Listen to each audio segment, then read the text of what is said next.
ஓம் ஸ்ரீராம ராம ராமேதி ரமே ராமே மனோரமே சகசிரநாம தத்துல்யம் ஸ்ரீராமநாம வராணனே. உலகம் யாவையும் தாமுழா வாக்கலும் நிலைபெறுத்தலும் நீக்கலும் நீங்களா அழகிலா விளையாட்டுடையார் அவர் தலைவர் அன்னவர் கேசரன் நாங்களே. எத்திர எத்திர ரகுநாத கீர்த்தனம் தத்திர தத்திர கிருத்தமாஸ்தகாஞ்சலிம் வாஷ்பவாரி பரிபூர்ணலோச்சனம் மாருதிம் நமது ராட்சசாந்தகம்.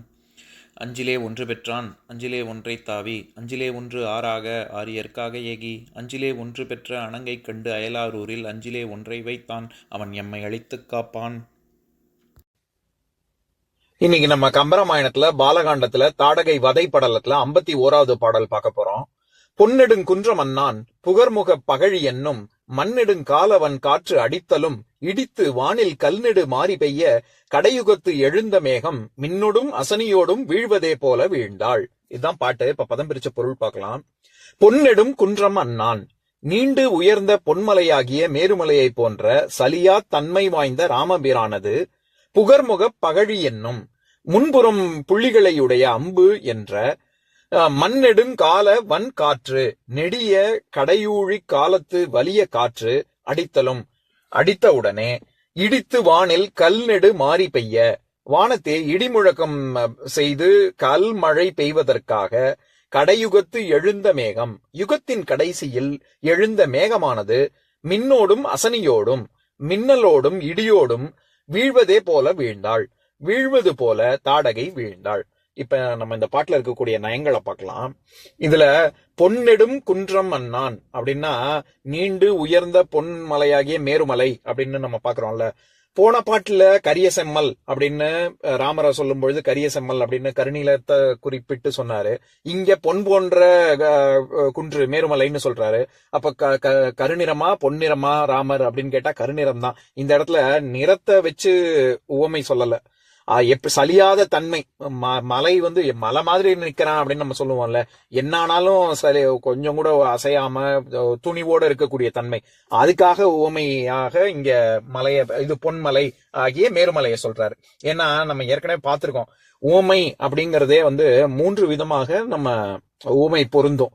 பண்பை சொல்லலாம், தொழிலை சொல்லலாம், இல்லாட்டி அதன் காரணமாக வரக்கூடிய பயனை சொல்லலாம். இப்ப உதாரணத்துக்கு பவழம் போன்ற வாய் அப்படின்னு சொன்னா அங்க பவழம் நிறத்தை குறிக்கும், சிவந்த வாய் அப்படின்னு. அதே மாதிரி மூங்கில் போன்ற தோல் அப்படின்னா மூங்கிலுடைய வடிவம் அது தோளும் அதே வடிவத்துல இருக்கு அப்படின்னு வடிவத்தை வச்சும் வரும். இல்லாட்டி தொழில், புலி போல பாஞ்சான் அப்படின்னா புலி செய்யக்கூடிய செயல், அது பாய்வது புலியுடைய செயல் தானே. அந்த மாதிரி செயலை வச்சு தொழிலை வச்சு வரும். இல்லாத பயனை வச்சு வரும். இப்ப உதாரணத்துக்கு மழை போல வள்ளல் தன்மை கொண்டவன் அப்படின்னா பாரபட்சம் பார்க்காம மழை இன்னார் தனக்கு வேணுங்கிறவங்க வேணாதவங்க அப்படிலாம் பார்த்து செய்யுமா? அப்படி இல்ல.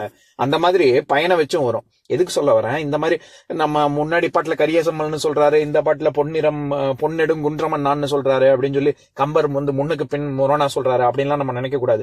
எப்பவுமே நமக்கு ஏதாவது ஒரு முரண்பாடு தெரிஞ்சிச்சுன்னா அது நம்மளுடைய கண்ணோட்டத்துலதான் இருக்குமே ஒழிய கம்பர் வந்து தப்பாவே செய்ய மாட்டார். அதை முதல்ல நம்ம மனசுல வாங்கிக்கணும். எதுக்கு சொல்ல வரேன், இந்த பாட்டுல பொன்னெடும் குன்றமன்னான் அப்படின்னா ரொம்ப ஓங்கி உயர்ந்த மேருமலை போன்ற ராமபிரான் அப்படின்னு அர்த்தம் பண்ணணும். அதே மாதிரி புகர்முக பகழி என்னும் அப்படின்னு வர்ற இடத்துல பகழி அப்படிங்கிறது அம்ப குறிக்கும். புகர்முகம் அப்படின்னா புள்ளி வைத்த இது அப்படின்னு அர்த்தம். ஏன்னா புகர்முகம் அப்படிங்கிறது புள்ளி வச்ச யானையையும் சொல்லுவாங்க. அதே மாதிரி ஒரு விதமான அம்போட நுனியில புள்ளி வச்ச ஒரு அம்பு, அதைத்தான் புகர்முக பகழி அப்படின்னு சொல்றாரு.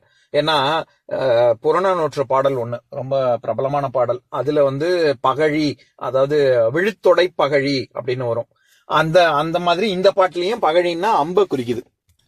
கடையுகத்து எழுந்த மேகம் அப்படிங்கிறது யுகத்தின் கடைசி அப்படிங்கிறது சொல் மாற்று அப்படின்னு. அதுவும் நம்ம ஏற்கனவே பார்த்ததுதான்.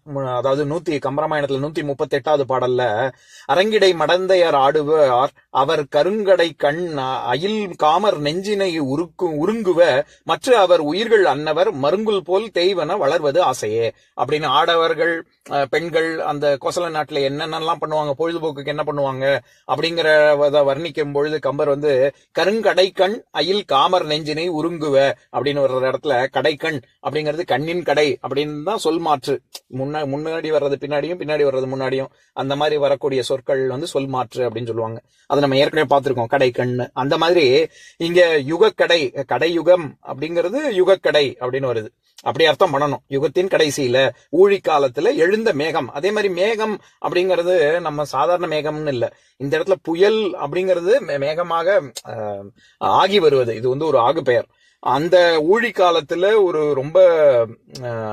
ரொம்ப தீவிரமாக புயல் அடித்து இடியுடன் கூடிய மின்னல் வெட்டி அது பூமியை எப்படி வந்து தாக்குமோ அப்படி மின்னல் வெட்டுறது போல வந்து சாய்ந்தாள், விழுந்தாள் தாடகை அப்படின்னு. ஏன்னா நம்ம போன பாட்டிலேயே சொல்லுக்கும் கடிய வேக சுடுசரம் அப்படிங்கிற பாட்டுல ராமருடைய அம்பு துளைத்து கொண்டு முதுகுப்புறமாக சென்றது அப்படின்னு பார்த்தோம்ல. அதனை தொடர்ந்து தாடகை எப்படி வீழ்ந்தாள் அப்படின்னு வர்ணிக்கிறது தான் இந்த பாட்டு. இதுல மண்ணெடுங் கால வன் காற்று அடித்தலும் அப்படின்னா இந்த இடத்துல காலம்னா நம்ம நேரம்னு அர்த்தம் பண்ணல. காலம்னா இந்த இடத்துல ஊழிக்காலம், இறுதியை குறிக்குது இல்ல, அதை தான் அர்த்தம் பண்ணணும். அதுவும் நம்ம ஏற்கனவே பார்த்ததுதான்.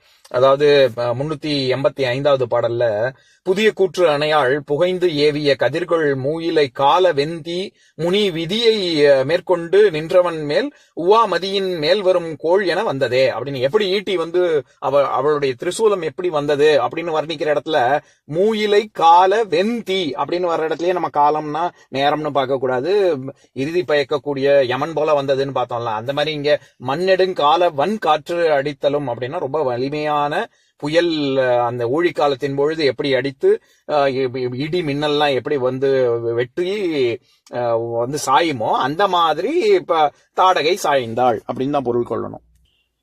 ஏற்கனவே முன்னாடி உள்ள பாடல்கள் எல்லாம் கம்பர் என்ன வர்ணிச்சிருப்பாரு, தாடகையுடைய கூந்தல் வந்து அப்படியே நெருப்பு கக்கும் விதமாக இருக்கு, அவளுடைய குரல் வந்து இடி முழக்கத்தோட இருக்கு அப்படின்லாம் சொன்னார்ல. அதனை தொடர்ந்து அதுக்கு ஏத்த மாதிரி இந்த பாட்டுல என்ன சொல்றாரு, அவருடைய கூந்தலும் குரலும் மின்னலும் இடியும் போன்றவை அதை அப்படிங்கறத தெரியப்படுத்தணுங்கிறதுனாலதான் இங்க மின்னோடும் அசனியோடும் அப்படின்னு சொல்றாரு. ஏன்னா அசனி அப்படின்னாலே அது இடின்னு அர்த்தம். வஜ்ராயுதம், இது இந்திரன் கையில இருக்கக்கூடிய வஜ்ராயுதத்துக்கும் அசனின்னு தான் பேரு. அந்த மின்னல் வெட்டி அது வந்து பூமியில வந்து படுது இல்ல, அந்த மாதிரி அதனுடைய அந்த இடத்த வந்து அது முடியிற இடத்த வந்து அசனி பாதம் அப்படின்னு சொல்லுவாங்க. ஏன்னா இடி முடிஞ்ச இடம் எங்க வந்து இடிச்சு, இப்ப மரத்துல வந்து இடி இடிச்சு மரம் ரெண்டா பிளந்திருக்கு அப்படின்னா அந்த வந்து எந்த இடத்துல வந்து இடி இடிச்சுச்சோ அதை அசனி பாதம் அப்படின்னு சொல்லுவாங்க. ஏன்னா அசனினாலே இடின்னு அர்த்தம். இந்த பாட்டின் மூலமா கம்பர் சொல்ல வர்ற கருத்து இதுதான். ராமபிரானுடைய அம்பாகிய கூற்றுவன் போல இருக்கக்கூடிய அம்பு அது வந்து தாக்கி காற்று அடித்து இடி மின்னலோடு கூடிய ஊழிக்காலத்து மேகம் போல தாடகை வீழ்ந்தாள் அப்படின்னு. இங்க புயல், மேகமாகிய புயல் வந்து தாடகைக்கு தான் ஓமையா சொல்றாரு கம்பர். இப்ப நான் பாட்டை இன்னொரு தடவை படிக்கிறேன் கேளுங்க. பொன்னெடுங் குன்றமன்னான் புகர்முக பகழி என்னும் மண்ணெடுங்கால வன் காற்று அடித்தலும் இடித்து வானில் கல்நெடு மாறி பெய்ய கடையுகத்து எழுந்த மேகம் மின்னோடும் அசனியோடும் வீழ்வதே போல வீழ்ந்தாள். இன்னொரு பாட்டு பார்க்கலாம். ஓம் சாந்தாகாரம் புஜகசயனம் பத்மநாபம் சுரேஷம் விஸ்வாதாரம் ககனசத்ரசம் மேகவர்ணம் சுபாங்கம் லக்ஷ்மீகாந்தம் கமலநயனம் யோகி ஹிருத்யானகம்யம் வந்தே விஷ்ணும் பவபயஹரம் சர்வலோகைகநாதம்.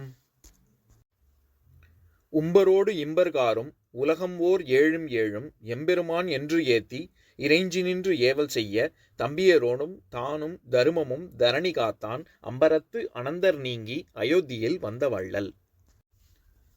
ஓம் பூர்ணமதః பூர்ணமிதம் பூர்ணாத் பூர்ணமுதஸ்யதே பூர்ணஸ்ய பூர்ணமாதாய பூர்ணமேவாவசிஷ்யதே.